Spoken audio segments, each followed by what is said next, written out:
እግሩን ጨምሮበት ነው ጀሃነም የሚሆነው። እንግዲህ አእምሯቸው አይሰራም የምላቸው ለዚህ እያችን ገብተን ፈጣሪያችን ጀሃነም ይገባል ብለው የሚያስቡ ሰዎች ማለት ነው። ከዚህ በላይ ሙጀሲምነት ከየት ይመጣል? ስለዚህ ሙጀሲማዎች السلام عليكم ورحمة الله وبركاته. تحياتي لكم ولكم للمشاهدين والمستمعين الكرام من السلفيين والسلفيات.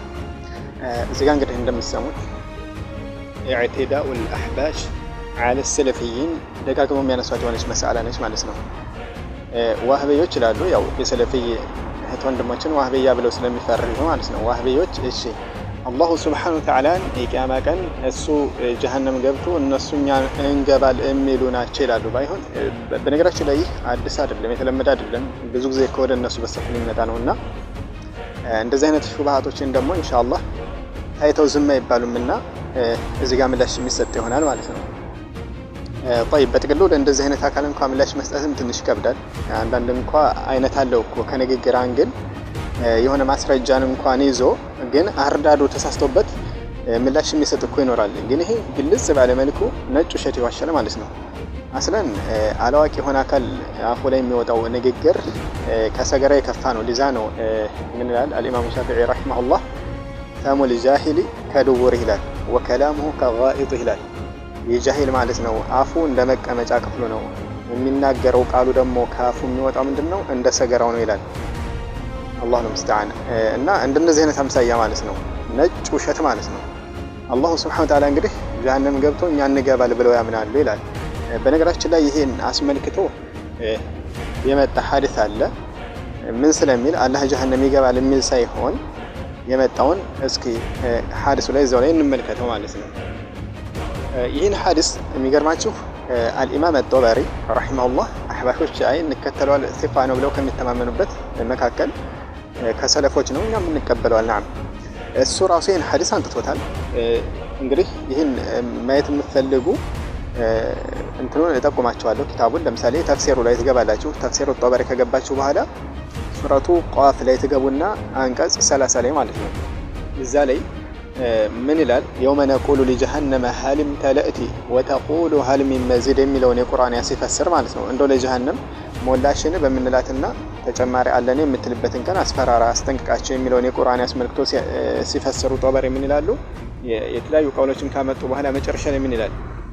أن رسول الله صلى الله عليه وسلم قال إذا كان يوم القيامة قيامة كان ሲሆን እኮ لم يظلم الله أحدا من خلقه شيئا الله سبحانه وتعالى ከፍጥራኖቹ አንድ ማከል ቅንጣት ያክል የሚበድለው ነገር የለም።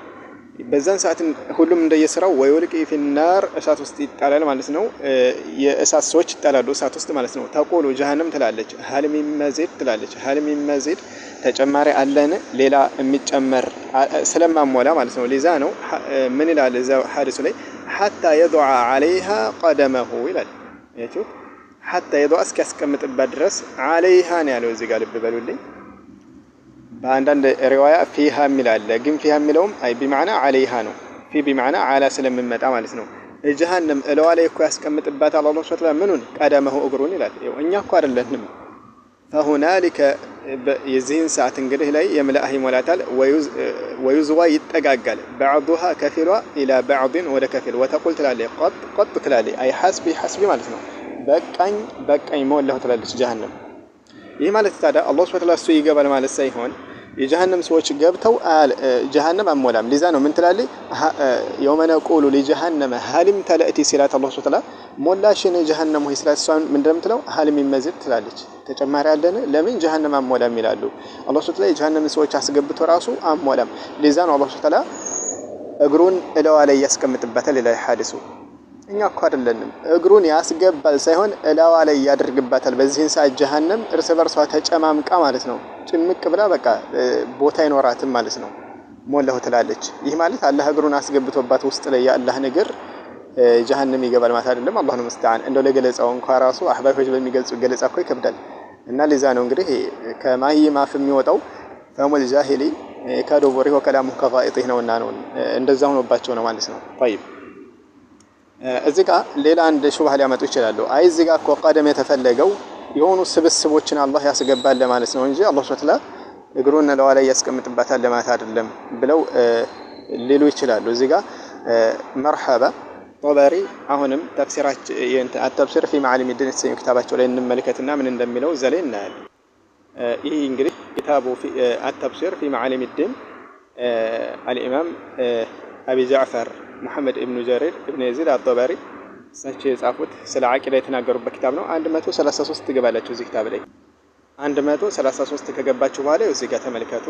ለአላህ Subhanahu Wa Ta'ala ፊት እንዳለውና ጸርቃል እያለ ከተናገረ በኋላ ወአነ ለሁ ይላል። እዚህ ጋር ልብ በሉልኝ፣ ሰፋ አድርጌ ላሳያችሁ መሰለኝ። ወአነ ለሁ ለሷለው ቀደመን እግር አለው ለአላህ ብለን እናምናለን። ለምን ሊቀውል የረሱላህ ሰለላሁ ዐለይሂ ወሰለም መልእክተኛው ስላለ ምን حتى يضع الرب ጌታ አላህ Subhanahu Wa Ta'ala ያስቀምጥበት ጀሃነምን ቀደመው እግሩን ፊሃ እሷ ላይ ይላል። ያኒ ማለትም ይኸው ጀሃነም ላይ እግሩን ያስቀምጥበታል ብለው ነብያችን አለይሂ ሰላቱ ሰላም ስለተናገሩ ይህ ማለት አላህ Subhanahu Wa Ta'ala እግር እንዳለው እናዘርቃል ይላል። ይኸው እኛ እኮ አይደለንም ከሰለፎች ማለት ነው። ኢዘን ሰለፎችን አው ሙጀሲማ ናቸው ዋህብያ ናቸው እነሱን የምትሉ ከሆነ በሉ ኢዘን ሰለፎችን መከተልም እንደዚሁ ሙጀሲማ የሚያስበል ከሆነ ዋህብይነት ከሆነ በሉና እንጂ ይህ ማስረጃ የመጣው አስሉ ከሐዲስ ከሰለፎች ተይዞ ነው የመጣው ማለት ነው። እዚህ ጋር ደግሞ ለአላህ Subhanahu Wa Ta'ala እግር ማጽደቅ ማለት የግዴታ ከፍጡር ጋር ተመሳሰለ ማለት አይደለም። ፍጡር እንኳን እርስ በርሳቸው ይለያያሉ። አሁን ለምሳሌ የሰው ልጅ እግር አለው፣ አዎ የአህያም እግር አለው ወይ የዝሆን እግር አለው። የዝሆንና የሰው እግር አንድ ነው አይደለም። እንኳን አይደለም በፈጣሪና በፍጡር መካከል ይቀርና ፍጡር ራሱ የሆነ ሲፋ ኖሯቸው ግን ያ ሲፋቸው ተመሳሳይ ሆኖ ስሙ ማለት ነው ግን በሐቂቃ ውስጥ ይለያያል ማለት ነው። አንድ አይደለም። ይዘን አላህ Subhanahu Wa Ta'ala ለምሳሌ እግር አለው ሲባል እንደ ሰው ልጅ ከቆዳ ከስጋ ከአጥንት የተረከበ ምናምን ተብሎ አይባልም። ኢላ ግን አላህ Subhanahu Wa Ta'ala እግር አለው ናም እንዴት ነው አናቅም። ማን ሄዶ ያያለ ይኮ እንደ ሌሎች ሲፋዎች ለምሳሌ አላህ Subhanahu Wa Ta'ala ያያል ይሰማል ሲባል አዎ ፍጡርም ያያል ይሰማል አዎ ግን የአላህ መስማትና ማየት ከፍጡር ጋር እንደማይመሳሰለው ሁሉ ከዛልክ ሌሎችም ሲፋዎች ለምሳሌ ለአላህ Subhanahu የጸደቁ ባህሪያቶችን ስናጸድቅ ከዛልክ ነው ማለት ነው። እና በዚህ ጉዳይ ላይ አናፈርበትም አንፈራበትም ማለት ነው። ቁርአንና ሐዲስ ላይ የሰለፎች አቋል ያለበትን ማስረጃ ስለ አላህ ሲፋ ሌሎችም በዚህ ተመሳሳይ የጸደቁ ሲፋዎችን ከመናገር ወደ ኋላ ምንልበት ምንም ነገር የለም ማለት ነው። ያለ አህባሽ ላኪን ግን አህባሾች የጥላቻና ድንበር የመተላለፍ በሆነ መልኩ በጅህልና በተሞላ መልኩ ነው ምላሽ ሰጡ እንኳን ራሱ ካያችኋቸው ማለት ነው። ነጭ ውሸት ማስረጃን ተመርኩዘው አሁን የሰው ያወራል ግን ማስረጃ ጥቅሶ ማውራት አይችልም። አላህ እሱ ገብቶ ነው ጀሃነም የምትሞላው እኛ ጀነት እንገባል ብለዋል ብሎ የተናገረው ላይ ማስረጃ ከየት አንጥተው ነው ብትሉ ማምጣት አይችልም። ለምሳሌ ፈሙል ጃሂሊ ከዶቦሪ ወከላሙሁ ከጋኢጢህ ነውና ጉዳዩ ነው። وسنستمر إن شاء الله. السلام عليكم ورحمة الله وبركاته.